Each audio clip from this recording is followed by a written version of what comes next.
Greetings. Welcome to Walmart's fiscal year 22 third quarter earnings call. At this time, all participants are in a listen-only mode. A question and answer session will follow the formal presentation.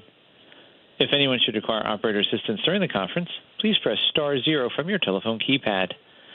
Please note this conference is being recorded. At this time, I'll now turn the conference over to Dan Binder, Senior Vice President, Investor Relations. Dan, you may now begin. Thank you, Rob. Good morning and welcome to Walmart's third quarter fiscal 2022 earnings call. I'm joined by members of our executive team, including Doug McMillon, Walmart's President and CEO, Brett Biggs, Executive Vice President and Chief Financial Officer, John Furner, President and CEO of Walmart US, Judith McKenna, President and CEO of Walmart International, and Kath McLay, President and CEO of Sam's Club. In a few moments, Doug and Brett will provide an update on the business and discuss third quarter results. That will be followed by our question and answer session. Before I turn the call over to Doug, let me remind you that today's call is being recorded and will include forward-looking statements. These statements are subject to risks and uncertainties that could cause actual results to differ materially from these statements. These risks and uncertainties include, but are not limited to, the factors identified in our filings with the SEC. Please review our press release and accompanying slide presentation for a cautionary statement regarding forward-looking statements, as well as our entire safe harbor statement and non-GAAP reconciliations on our website at stock.walmart.com. It's now my pleasure to turn the call over to Doug McMillon. Hello, everyone, and thanks for joining us. We continue to have momentum. Sales were strong throughout the third quarter, and we've seen a good start to the fourth quarter thanks to all the thoughtful planning and hard work from our associates. In addition to visiting stores and Sam's Clubs in the U.S. this quarter, I also got to visit stores with the Canadian leadership team in the Toronto market.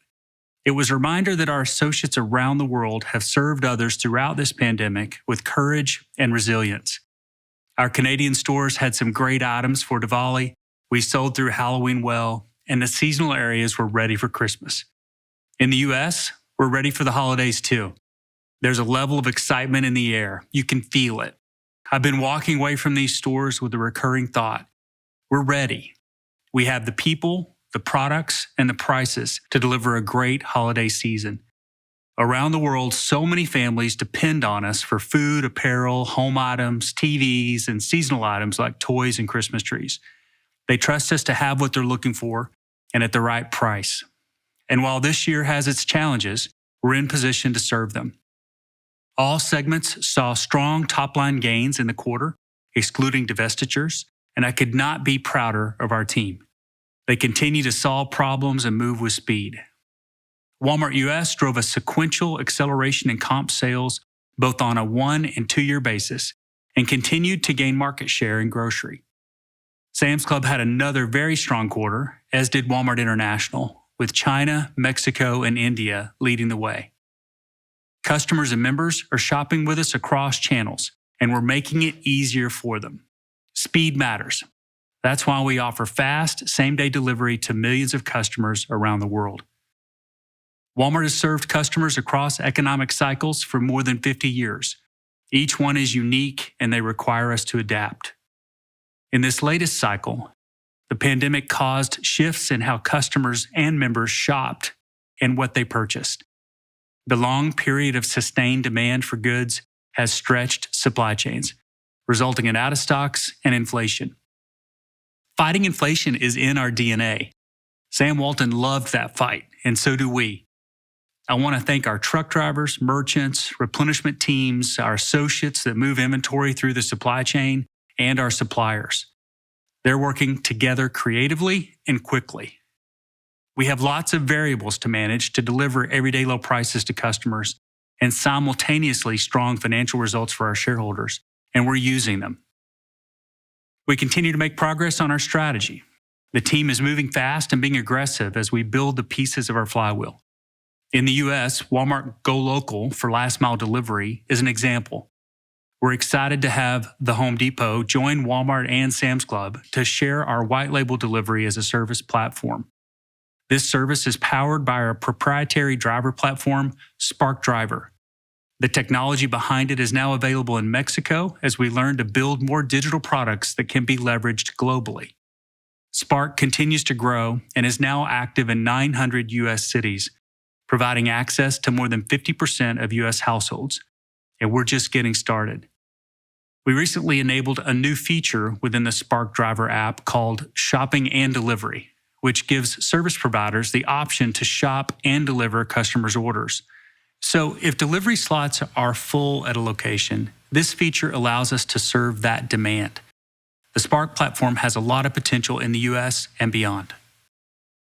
Selling advertising is another important piece of the flywheel because it helps suppliers and marketplace providers sell more while creating a new profit opportunity for us. Globally, we continue to see rapid growth in advertising income, led by the U.S., Flipkart, and Mexico. We're also making good progress at PhonePay, and we're starting to ramp in Canada and Chile. Beyond advertising income, we're creating new ways to gather and analyze data to fuel smarter, faster decision-making to better serve customers, members, and suppliers. Earlier this quarter, we launched Walmart Luminate in the U.S., which is a new suite of data products created for our merchants and suppliers to reveal actionable category and item insight. Our sales team is getting started, and we're encouraged by the number of suppliers that have already signed up and their feedback. Our work to become a regenerative company continues. We had an offsite recently with over 50 of our leaders from several countries to imagine what more we can do and how we can pick up speed. Environmental, social, and governance issues are important to us, and we're committed to continuing our leadership. In September, we issued our first ever green bond at $2 billion. It is one of the largest yet from a U.S.-based company. Proceeds are to be used to fund projects like renewable energy, high-performance buildings, and zero waste. While we've been investing in environmental sustainability projects for years, the size and design of this bond is aligned with the bold commitments we've more recently made. We hosted our sustainability milestone meeting in October. Many of our suppliers, NGO partners, and associates attended. We shared a new goal at the meeting to achieve a 15% absolute reduction of our virgin plastic footprint by 2025. We think this goal and others announced at the meeting will move our business in a direction that is good for the planet and good for business by giving our customers the things they love without the things they don't. Now let's move on to segment results. I'll begin with Walmart US. Comp sales of 9.2% or 15.6% on a two-year stack is remarkable growth. The gains we've seen in market share for grocery and strong back-to-school results indicate our inventory position has improved. Prices and assortment are compelling, and customers continue to move away from early pandemic behaviors. We see tailwinds in our results. A strong consumer, a degree of inflation, and government stimulus are all factors, but I also like what I see in the core of the business. Transaction counts in our stores and clubs are growing. Inventory is up 11.5%. Our price gaps are where we want them, and we're innovating in the supply chain and adding capacity. And we're building businesses like Walmart Go Local, Walmart Connect, Walmart Luminate, Walmart Plus, Spark Delivery, our marketplace, and Walmart Fulfillment Services. Financial services is another area where we know we can make a difference in the lives of so many. We recently launched bill payment services in our stores, as well as the ability to load money to a bank account or a prepaid card. Moving to Sam's Club US, comp sales were strong at 13.9%, excluding fuel. Membership is the lifeblood of the club model. Growth in membership income of 11.3% is the fifth consecutive quarter of double-digit growth. Membership count reached a new record high during the quarter, and overall renewal rates were strong across the board, including first-year renewals and those for Plus members. Both individual and business members are shopping with us across channels and using the digital tools we've developed. The new Don't Forget function with Scan and Go is a great example. It's a completely digital way for us to help members and drive basket size at the same time. Based on a member's shopping history, we can target items that a member may be forgetting in their trip all through the app, and we already see an increase in the number of items in the basket.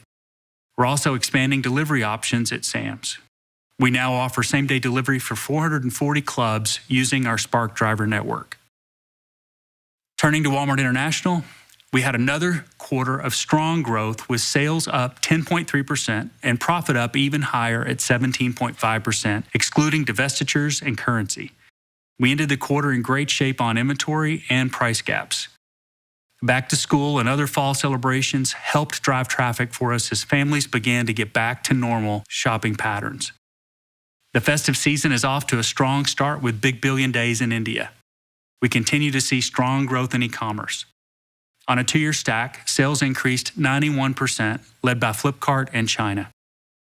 We've talked about the importance of omnichannel globally, and we continue to see the build-out of these models across markets. Our small Sam's Club depots that extend the reach of our large clubs in China helped deliver e-commerce growth of 96% with incredibly fast delivery for everyday items. In Mexico, we continue to expand same-day delivery, and express delivery orders quickly reach customers using crowdsourcing capabilities. And in both Mexico and Canada, the expansion of omni capabilities is driven by technology that we've developed to share across markets, further leveraging our scale. Our international markets are building flywheels that have common characteristics with each other and with the U.S., which helps us innovate and leverage the technology we're building. Our store and club formats are well positioned. We're moving quickly to add and expand more digital businesses, including e-commerce and payments, to create new business models. We're innovating for our customers, like the recent expansion of Flipkart Supercoins across platforms. We're also making important investments for the future while delivering profitable growth today. You see examples of these investments in our supply chain in India and Mexico, new clubs in China, and store remodels in Canada. The team is delivering on its purpose of driving long-term sustainable growth for the company. With that, I'll close today by thanking our associates around the world for what they do each day to serve our customers and drive results. The holiday season is here, and we're ready. Our teams have been working hard to ensure we have the people, the products, and the prices that will help make this season special for everyone. I'll now hand it over to Brett. Thanks, Doug. In the third quarter, our momentum continued with strong sales and profit growth in each of our segments, while continuing to accelerate our strategic priorities. We're off to a good start for the holiday season and in good position to continue delivering strong results. Despite the various macro and industry challenges, our inventory position is good. Stores and fulfillment centers are well staffed, and our price position remains strong. Customers should expect to find the items they want at great values, and we are ready to serve them however they want to shop. Our omni model is a substantial competitive advantage as shopping behaviors continue to evolve. Customers want choices in how they shop, and our unique set of assets with a network of stores, expanding digital capabilities, robust distribution networks, and innovative services very effectively serve their evolving needs. Walmart U.S. comp sales grew 9.2%, including nearly 6% growth in transactions, with in-store shopping leading the way. E-commerce sales growth was up 8% in Q3, against strong sales gains last year, resulting in an 87% 2-year stack. We continue to see strong market share gains in grocery this year, as well as unit share gains on a 2-year stack. Sam's Club had another outstanding quarter with comp sales growth, excluding fuel and tobacco, of 15.5%, including more than 10% growth in transactions and 32% growth in e-commerce. Membership counts hit another record high, and renewal rates remain strong. International results were impressive, including e-commerce penetration of around 19% as omni services scale across key markets. For example, Canada has expanded online grocery pickup from stores nationwide, while in Mexico, customers' express delivery orders can be shipped via gig drivers in under 90 minutes from 120 stores. We continue to make good progress on accelerating the flywheel. We're seeing increased contributions from growth businesses such as advertising, e-commerce marketplace, and Spark last-mile delivery. Our delivery reach is expanding, and our scale enables us to monetize this capability by offering same-day services to other merchants through our Walmart Go Locals B2B initiative. Now let's discuss Q3 results. As a reminder, the previously announced international divestitures significantly affect year-over-year comparisons. So my comments today will focus on the underlying business, excluding the affected divestitures. Also, COVID costs remain elevated globally, although lower than last year in most markets.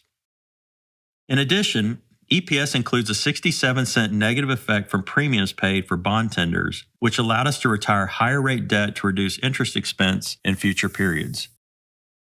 Total constant currency revenue grew more than 10% to over $139 billion. Walmart U.S. comp sales momentum remained strong, up 15.6% on a two-year stack, due in part to strong U.S. consumer spending and some inflation. Strength in China, Mexico, and India led to international sales growth of more than 10% in constant currency. Strong trends at Sam's Club continued with comp growth of nearly 31% on a two-year stack, excluding fuel and tobacco. Currency benefited sales by about $1.3 billion. Gross margin rate declined 51 basis points due primarily to increased supply chain costs and headwinds from fuel mix in the U.S. segments, as well as format mix shifts in international. However, total gross margin dollars grew 9.6%. SG&A expenses leveraged 13 basis points, reflecting strong sales and lower COVID costs, partially offset by increased wage investments in the U.S. As a result of these investments, we've seen a great response to our holiday hiring programs with the addition of over 200,000 new store and supply chain associates. Operating income on a constant currency basis was up 6.3%, leading to adjusted EPS of $1.45. As anticipated, free cash flow for the year is about $8 billion lower than last year, primarily reflecting inventory increases and higher CapEx. We repurchased $2.2 billion of stock in Q3 and $7.4 billion year to date, up significantly from last year. I'm pleased with the improvements in ROI, even as we've made strategic investments, with reported ROI increasing 80 basis points to 14.5%, which is among the best level in 4 years. Now let's discuss the quarterly results for each segment. Walmart U.S. had another good quarter, aided by strong consumer spending, stemming in part from government stimulus and inflation. Strong sales trends were led by grocery, health and wellness, and apparel. Back-to-school categories also performed well, along with automotive and holiday decor. We're pleased with the strong momentum in the grocery business as our strong price positioning and omni offerings resonate with customers. Grocery sales were up nearly 10% as strong unit growth and low to mid-single-digit inflation benefited results. In fact, food sales grew $3.6 billion during Q3, which is the strongest quarterly growth in 6 quarters. We're continuing to enhance and scale our strategic growth businesses. Both national and local partners have shown strong interest in our new Walmart Go Local business, while the Spark driver platform continues to expand nationally. Walmart Connect advertising sales have increased nearly 240% on a 2-year stack. And in Q3, we launched a new demand-side platform in partnership with the Trade Desk to expand off-site media offerings. We also added around 21 million items to our e-commerce marketplace assortment during the quarter, significantly increased the number of items available for expedited delivery, and saw continued strong growth in Walmart Fulfillment Services penetration. Walmart U.S. gross profit rate declined 12 basis points, reflecting increased supply chain costs. We're seeing inflationary cost pressures in some areas, and our merchants remain laser-focused on taking the necessary steps to mitigate supply chain congestion while working with suppliers and monitoring price gaps to manage margins appropriately. Lower markdowns and increased contributions from advertising revenue have helped offset cost pressures. SG&A expenses deleveraged 20 basis points due primarily to investments in wages, but operating income was strong, up almost 6%. Inventory increased 11.5% in preparation for what we expect to be a strong holiday season. The steps taken to mitigate transit and port delays have positioned us well, including adding extra lead time to orders, chartering vessels for Walmart goods, rerouting deliveries to less congested ports, and expanding overnight hours at key U.S. ports. International had a great quarter with double-digit sales growth, strong momentum in e-commerce across key markets, and operating profit growth outpacing sales. E-commerce sales in constant currency grew 33% on top of strong gains last year, with growth in China, Flipkart, and Mexico particularly strong. We've nearly doubled e-commerce sales in international over the past 2 years, and it's encouraging that our ecosystem is expanding and developing in areas such as digital advertising. China comps were quite strong in Q3, increasing 16.5% with continued strength from Sam's Club as well as more than 90% growth in e-commerce sales.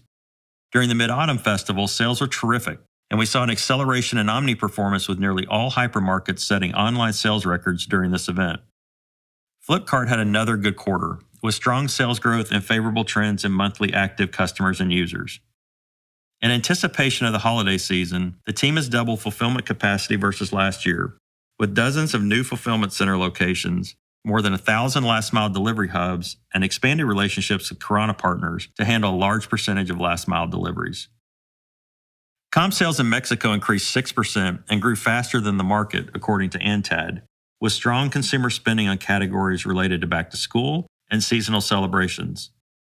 Customer adoption of omni offerings continue to grow, and we're seeing a strong response to the launch of Walmart Fulfillment Services, with 1/4 of marketplace sales fulfilled through this network. In Canada, comp sales were up 6% and increased more than 13% on a 2-year stack. Seasonal sales events were especially strong, and omni sales continue to increase. Online grocery is now available in nearly all stores, and we've launched express pickup within 2 hours in a couple of stores in Toronto.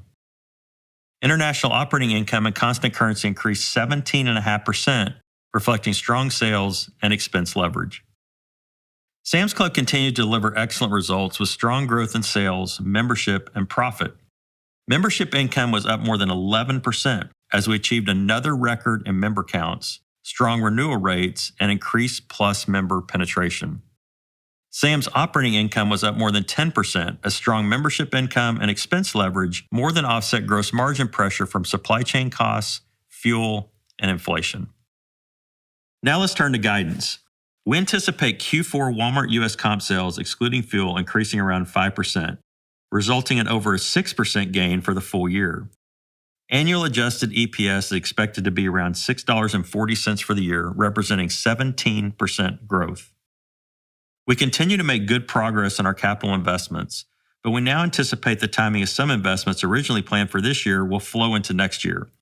As a result, we expect full-year CapEx to be around $13 billion versus our original guidance of $14 billion. In closing, I'm very encouraged by the Q3 results and am optimistic about Q4. I continue to be very excited about the evolution of Walmart into a one-of-a-kind omni-channel company. Thank you for your interest this morning, and we'd be happy to take your questions. Thank you. At this time, we'll be conducting a question and answer session. If you'd like to ask a question, please press star 1 from your telephone keypad, and a confirmation tone will indicate your line is in the question queue. You may press star 2 if you'd like to remove your question from the queue. For participants who are using speaker equipment, it may be necessary to pick up your handset before pressing the star keys. One moment, please, while we assemble the queue.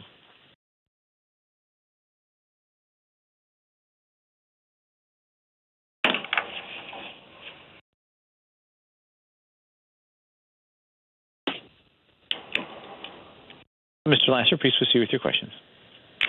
Good morning. Thanks a lot for taking my question. When you laid out your algorithm of generating 4% top-line growth and better than 4% operating income growth, inflation wasn't nearly as hot as it is today, particularly with respect to wage inflation. So looking out over the horizon over the next several quarters, how does the current environment impact Walmart's ability to sustainably generate this algorithm into next year, especially, Brett, as I think you just mentioned that some of the investments you were going to plan to make this year have been delayed into next year? Hey, Michael, it's Brett. Yeah, I think as the algorithm we talked about last year, there were a couple of things we mentioned. One was, at the time also we didn't see a stimulus coming, or didn't anticipate stimulus coming, which ended up coming. But I would look at that more as a mid to long-term algorithm, which I think is the way we portrayed that when we discussed it. Certainly right now we're seeing inflation in areas, and some of that's demand-driven, some of that's supply-driven. Over time, things will likely work themselves out. But the context of how we think about the longer-term growth of Walmart has not changed. Okay. And my follow-up is for Doug. Walmart's built a lot of new capabilities in the last couple of years, like a growing digital ad business, a driver delivery network, an online membership program. These new muscles are driving significant growth, but they're coming off a relatively low base. So does Walmart need to make any substantive changes culturally, operationally, in how it deals with stakeholders like consumers or vendors, or to influence the ability to further gain scale in these areas? Or are they operating at the level that you would expect at this point? Thanks, Michael. That's a good question. The thing that comes to mind is the change that has to happen and has happened to an extent and continues now related to working in a more digital fashion. We use a phrase here that's called four in a box, which is an agile way of working with customer, product, design, technology, engineering, all around the table, designing omni-channel outcomes for customers and members. Historically, if you look back years ago, the company would have operated in specialized silos, merchandising operations, finance, logistics, et cetera. And the teams learned in recent years and is still learning how to move faster, begin with the end in mind, design with that outcome, and that enables us to put technology to work in a way that is truly omni-channel, not siloed. Customers and members expect that. We've got unique opportunities to deliver that, but the change inside the company has to happen to enable it. Thank you. Our next question is from the line of Steph Wissink with Jefferies. Please proceed with your question. Thank you. Good morning, everyone. I wanted to give you guys a chance to talk a little bit more about how you activated your supply network and also your hiring tactics for seasonal labor. A couple of the numbers that struck us in the release were the inventory level and the labor count. If you could just talk a little bit about that 11% inventory increase, if there's any price in there that we need to be conscious of, and then 200,000 hires across, I think you said stores and supply chain, but maybe give us a sense of how that balance, where that labor resides relative to how your business has shifted more omni-channel. Thank you.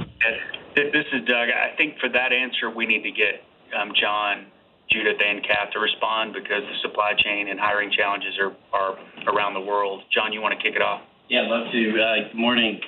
First, we wanted to make sure that we were positioned well for customers. It's an important time of year in general merchandise and in the food business as our customers prepare to celebrate holidays all across the country. And we took a lot of steps early in the year to try to get ahead of what we thought could be some congestion and some other supply chain pressures that we've been facing throughout the year. Some of the things that helped us in the quarter, Brett mentioned a couple things like chartering vessels, ensuring that we were forecasting appropriately, and then managing the labor across each and every piece of the supply chain has been paramount to being able to deliver an increase in inventory, as you noted, of over 11%. Certainly there were pressures all along the way, but I would just compliment the teams at Walmart that operate the supply chain and not only general merchandise, but our food networks. Both networks have been running extremely well. There's a lot of volume going to the networks, and the teams have been very innovative in approaches to solving these problems. The supply chain is very complex, and there have been a number of places where we've seen acceleration. That would be in throughput, inbound from our vendors, and then outbound to our stores and fulfillment centers has been extremely strong. From a supply chain perspective for international, clearly each of our markets is in a slightly different position, but many of the actions that John's described apply globally around the world. But if I take somewhere like Mexico, that market is about 93% domestically sourced, so those pressures are slightly different and depending on the categories. We spent the last couple of years expanding some of our supply chain capabilities, and that's really stood us in good stead. And then you've seen us ramping up our hiring in places like Canada pre the holiday season as well. That's quite normal for us, and we've had no issues with being able to do that. We're doing some good work tagging on to some of the chartering of the vessels that the U.S. is doing, and I think this is where our scale and capabilities really come in to play. And from an inventory perspective, we're up about 10%. Year on year, but that's ex-divestitures. Actually, that's inc-divestitures. Ex-divestitures, it's even higher than that. And for the first time, I'd tell you that's a good thing because it actually positions as well as we're going into the peak of the holiday season. Yeah, I would only just add on to say Sam's obviously gets to leverage the Walmart supply chain. That's to our advantage. And we also worked deliberately this year to pull forward inventory. So we landed Halloween earlier, we landed Christmas earlier.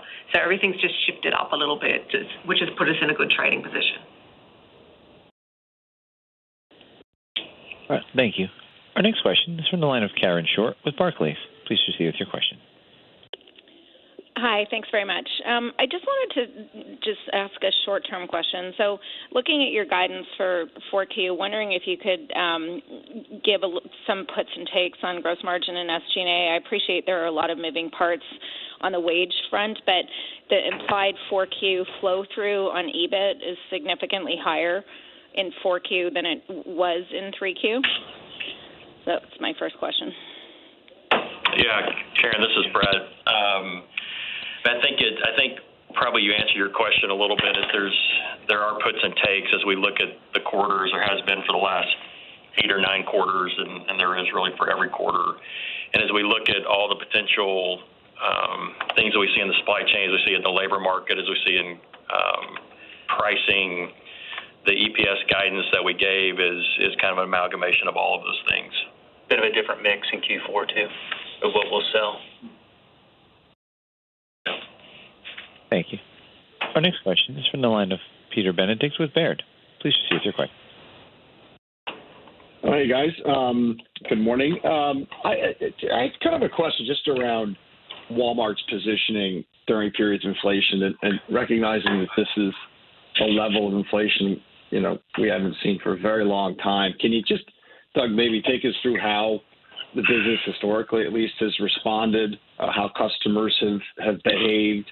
Are there trip changes? Is there trade down? Or do you get access to new customers? Just curious your kind of perspective in the event that this inflationary environment persists for longer.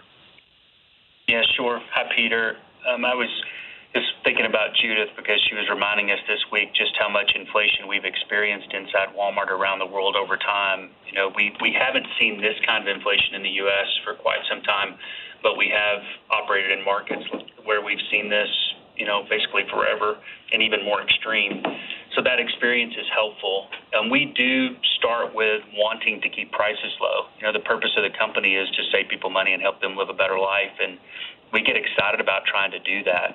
And the company is kind of hedged well, if you think about it, with an inflationary environment. There are things that come along with that. And in a deflationary environment, we can lead down, and we're a low-cost operator, and we can take advantage of both situations. So in this case, our cost inflation is higher than our retail inflation, and that's what we would want.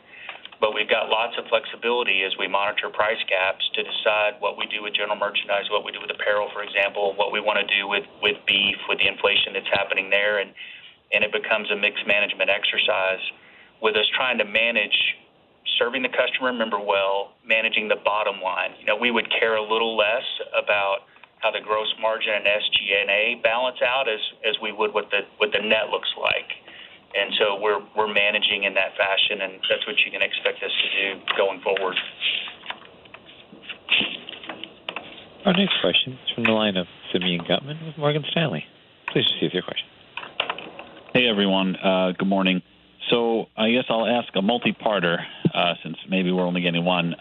First, on gross margin, the down 12 and the mention of the supply chain pressure, how should we think about it being maybe a peak point in pain in terms of supply chain costs and how it bleeds into next year?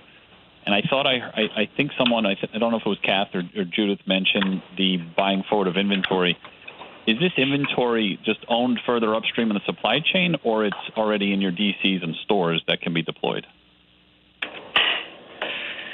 Hey, Simeon, it's John.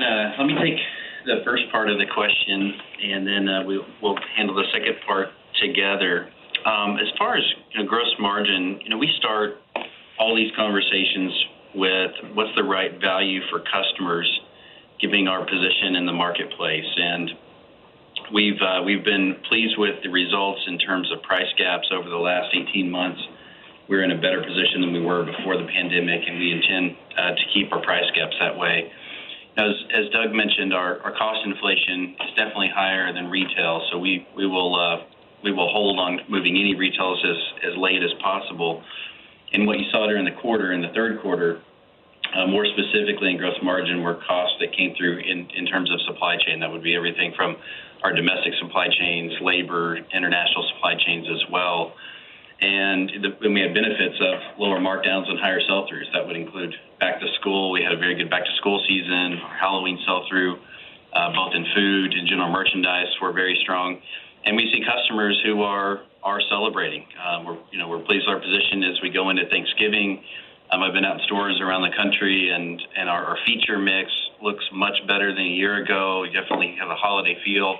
Last year, we're pretty reliant on things like snacks and beverages to fill space when we were having the inventory shortages. So I mean, I feel really good about the positioning going into the holiday season. We're proud of the 11.5%. I mentioned this a moment ago, but many ladies and gentlemen all over the country have worked very hard to make that number come to reality, including managing each piece, which is both offshore and domestically. I think that the big advantage that Walmart has in times like this is about 2/3 of what we source is sourced from the United States here in the country. So we've got a lot of flexibility in terms of being able to balance this out. I'll probably just add, it's Kath here, to say it's a little bit member sentiment as well as supply chain. So we saw last year and again this year the member sentiment of wanting to participate in seasonal events early. And so we took advantage of that and brought in the inventory earlier. We bought up 100% in Halloween costumes. We bought them in earlier. We set them and we sold through them. I think Christmas, we've already had healthy sell-through. The rest of the inventory is in country and on its way to the club. So I think that's what we're seeing, both the member sentiment and us trying to pull forward from a supply chain perspective to make sure we can see it. We've got access to it. I would maybe just add to that, it's Judith, that we are prioritizing flow around the world and have been doing for some time. So those products which we know that customers and members need most, making sure that they've got places on the vessels when it's the international supply chain to bring them in. So in addition to people wanting to buy earlier, we've also been really thoughtful about how that product is coming in as well. One of the most important things that happened quite a few months ago is we all kind of held hands and decided to be aggressive. So the seasonal businesses that we're driving now, we made a call on that maybe in some cases a year ago, and I think that helped us in terms of quantities, getting them through earlier, and I think it's going to play out that way. I think it's going to be really strong. As it relates to whether it's peak or not, Simeon, there are variables like what happens with the virus. Is the market going to continue opening up and people will consume services, travel, and all those kinds of things? And what does that mean to goods? So there's a demand side of this as well as a supply side of it. And I don't know that any of us could call exactly where the peak's going to be, but it doesn't really matter to us. We're going to manage through it regardless of what happens. And when we get an opportunity to take rollbacks, we're out there asking suppliers even now, do any of you want to get aggressive and swim upstream and take prices down while prices are going up to gain share? And we got so many suppliers to work with and choose from that you find people in some categories that can do things. And as the months progress, we expect to find more of them. Our next question comes from the line of Kate McShane from Goldman Sachs. Please proceed with your question. Hi, good morning. Thanks for taking our question.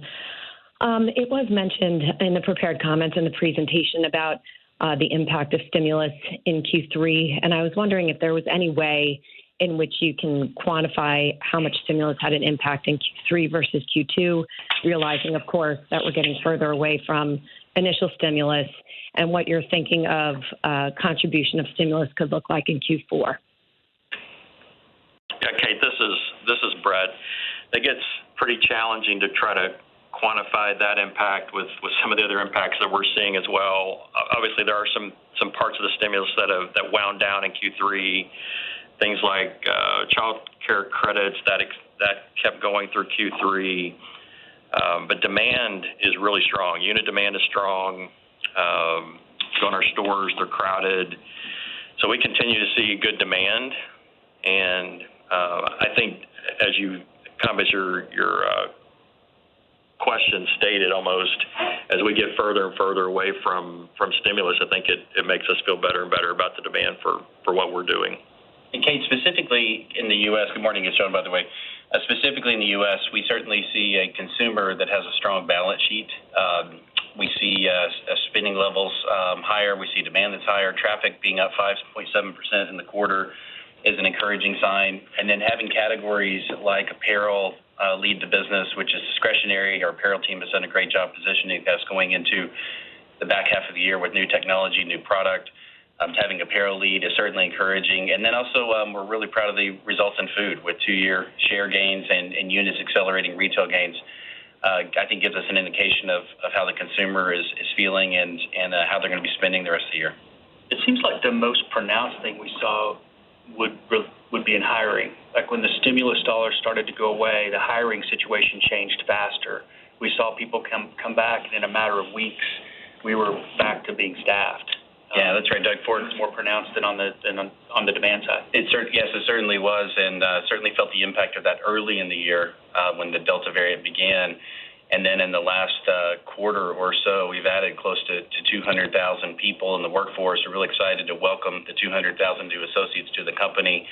About 25% of those are in the supply chain, and another 75% are stores and other areas. But that's been done to meet demand, and again, we're excited about our positioning when it comes to people, product, and our pricing.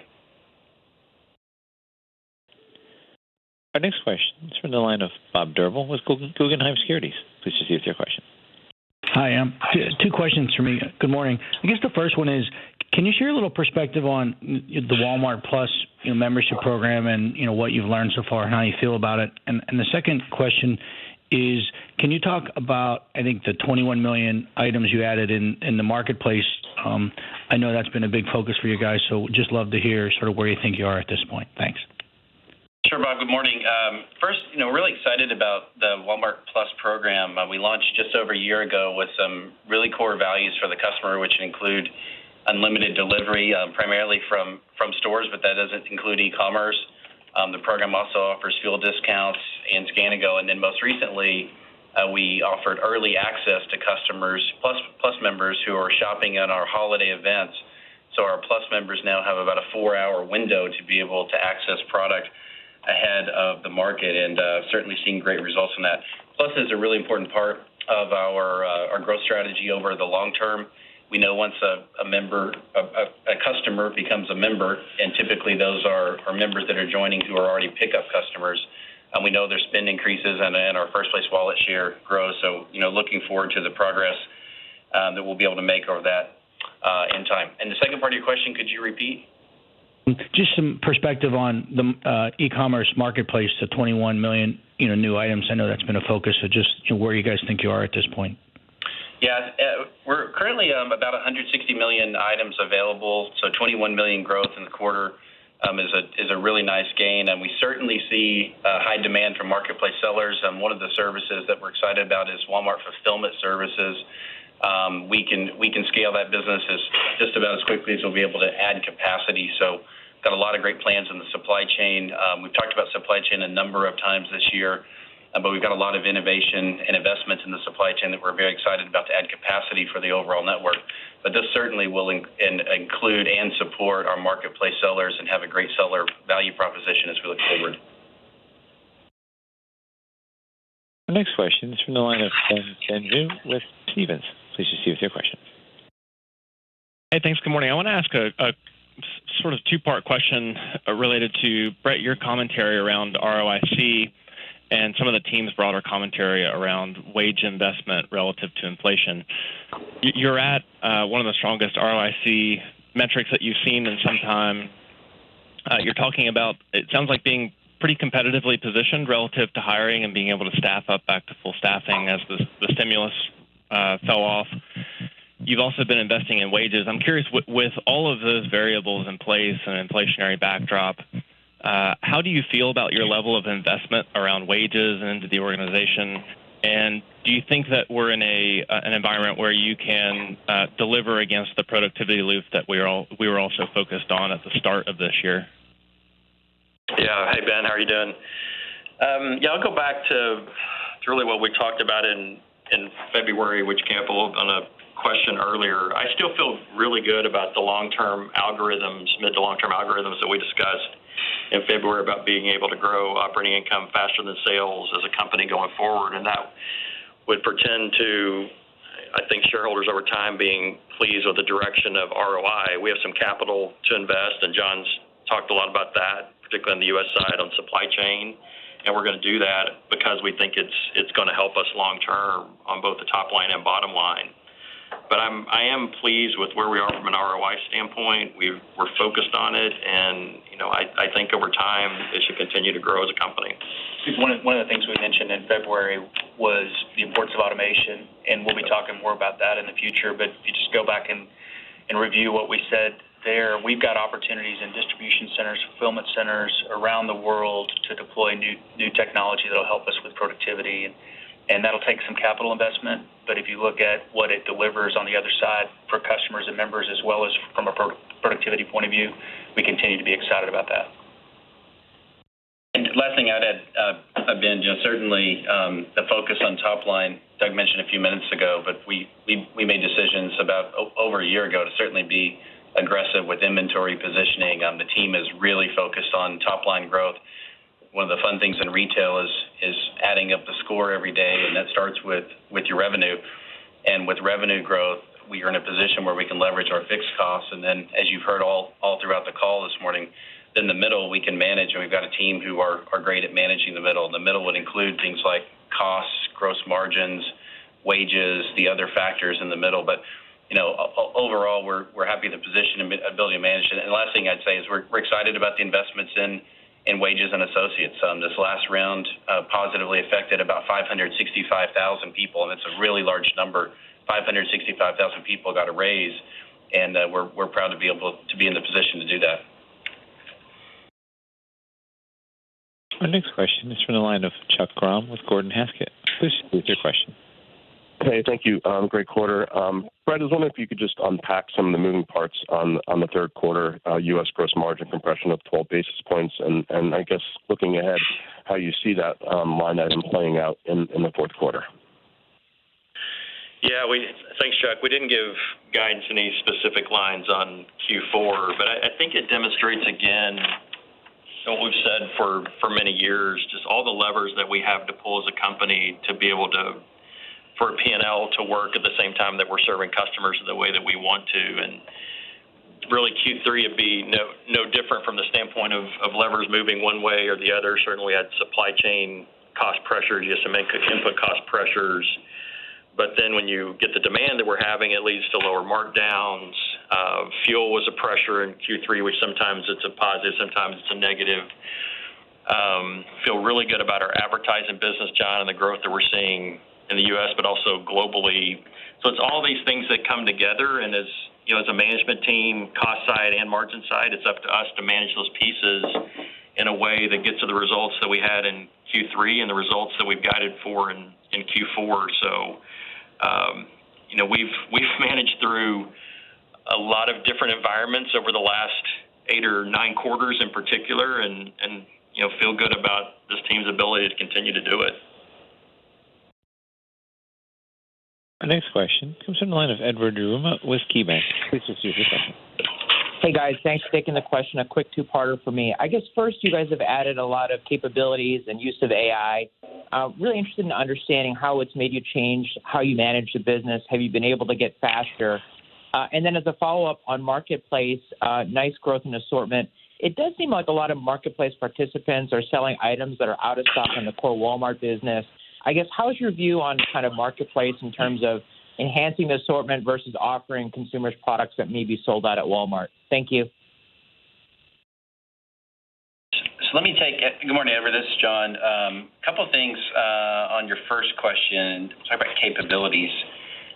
First, the team has really changed the way they work over the last couple of years. We mentioned a few minutes ago a more digital way of working, which we call in the business, for in the box. And quite simply, we look for customer problems, associate problems, friction in the environment, and then we assemble a team of people which would include someone representing the customer, the business, product, technology, design, and these groups work through each of the problems and create digital products to take the friction out. Along the way, the real benefit is the data that's generated from these products. One example is we're managing our back rooms of super centers and neighboring markets around the country using computer vision and augmented reality to not only know what's in the back room, but what can be moved to the floor. And we use AR, or augmented reality, as a way for associates to know how to direct work. And from that, we generate literally billions of pieces of data every week, and it's helping us with overall inventory management. And I think our in-stock positions reflect that work as an example. Second, on the marketplace, we've taken more of an open approach on the marketplace, and we're ensuring that each of our search and recall algorithms are working on behalf of the customer. What's really important in retail is knowing your customer, understanding the customer's intent, and then taking the catalog, whether it's 1P or 3P, and matching the items that they are looking for, and then it's up to the team here to execute it. We've got a really clear customer value index that we think about each and every day online, and we measure ourselves to that. So, we're really centered on, as we've said a couple times this morning, really centered on revenue growth, focused on the customer, and then we'll work through the other pressures, as Brett mentioned, like we have the last 8 or 9 quarters. We're using ML and AI to do a number of different things. We used it to help adjust to the pandemic and use the stores as fulfillment hubs.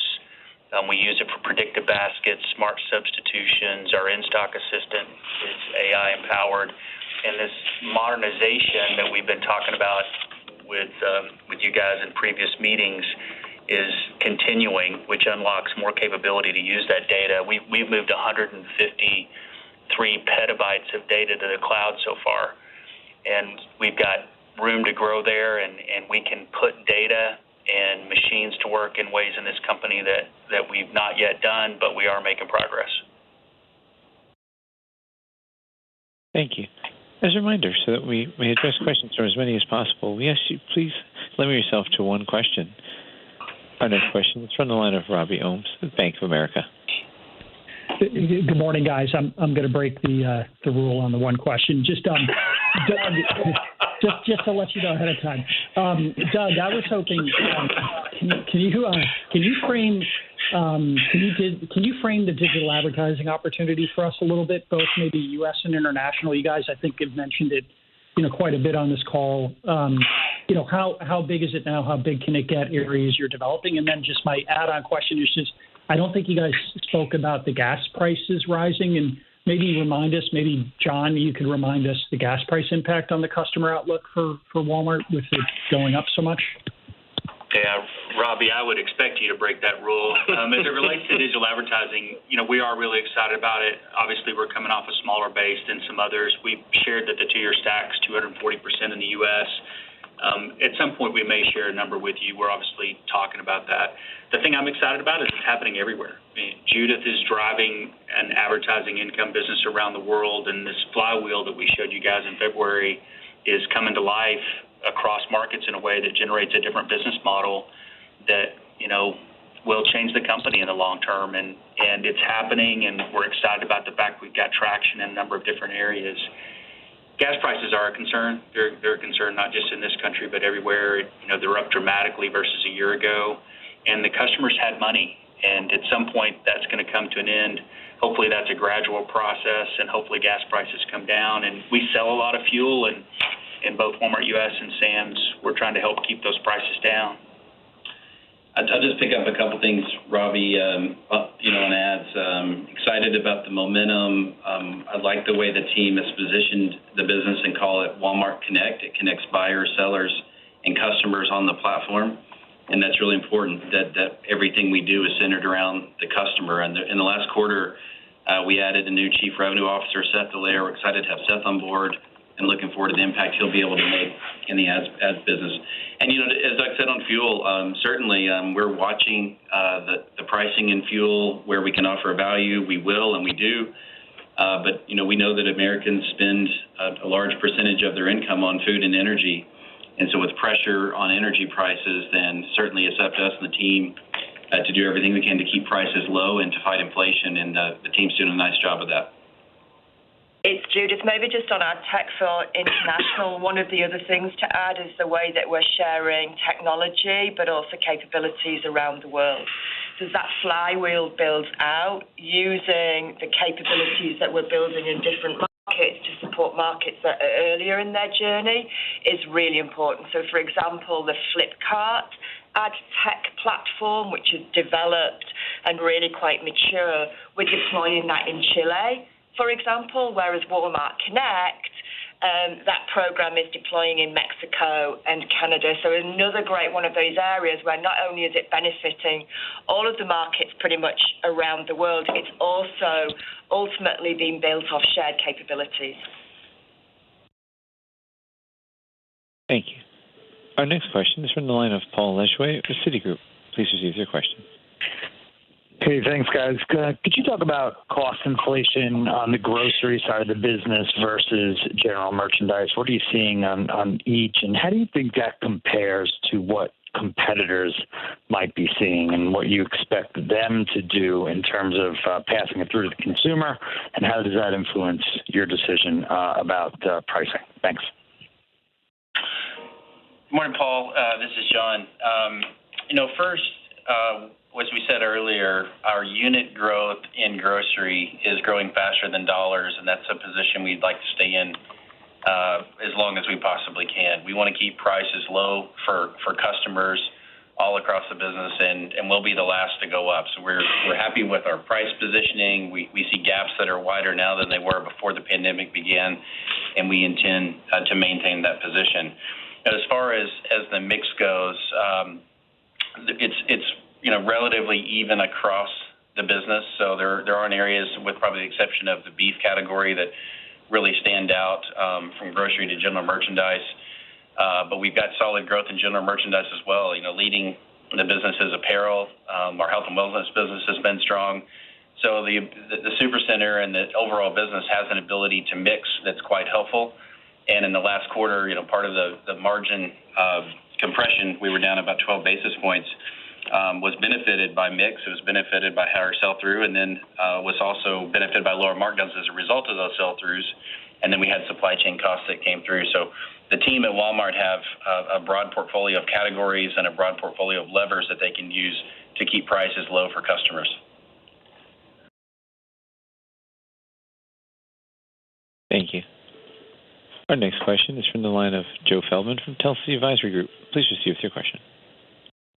Yeah, hey guys, thanks for taking my question. Wanted to go back to something you guys mentioned earlier in the call. I think, Doug, when you were in your prepared remarks, you mentioned, seeing the pandemic causing shifts in shopping behavior, which we all talked about a lot. And then a little later, I think you guys talked about seeing some of those behaviors shifting away from what we saw during the pandemic. And I was hoping you could share some thoughts on basically what you're seeing, and what you expect to stay with us for the long term in terms of some of these behavior changes in terms of shopping. I think pickup and delivery around the world will grow, and the step change that occurred, will stay and then grow from there, probably at a lower rate. That's what we're seeing here. But the store traffic's the biggest issue. When the pandemic enabled it, people came back to stores, and I think they like stores. They want to have that experience. They enjoy seeing merchandise, being around each other, and that's why omnichannel makes so much sense. So grateful for that. There are other things like telehealth that will persist forever. The goods versus services trade-off that happened during the lockdowns and during the heavier pandemic period, were definitely a big deal. We'll see how that plays out over time. People eating at home, I think they've enjoyed that, and they're going to do more of that, and that gives us an opportunity across all of our formats around the world. Is there anything any of you would add to that? I think we covered it. Thank you. At this time, we've reached the end of the question and answer session. I'll now turn the call over to Doug McMillon for closing remarks. Yeah, I'll just wrap up by saying we appreciate your attention on Walmart, and hopefully what you can see is that the business is changing. We can sell customers and members things in a variety of ways. We can make money doing it. The business model's changing. The digital transformation's underway. This is a different company than it was, and we've got a lot of runway in front of us. We're looking now at our input metrics. We're not just enjoying the benefits of some of these tailwinds and feeling like we're suddenly a company that's arrived. We're paying attention to net promoter scores. We're working on the things underneath that will enable us to continue to grow regardless of what the environment's like. There'll be a point in time, some point in the future, where you guys will be asking us about deflation, and you'll be asking us about how we're going to grow share, and we're focused on growing share today and in that environment. We run the company for the long term, manage it for the short term, and really proud of what the team's doing to make that happen and grateful to our associates. Have a great day. This concludes today's conference. You may disconnect your lines at this time. Thank you for your participation.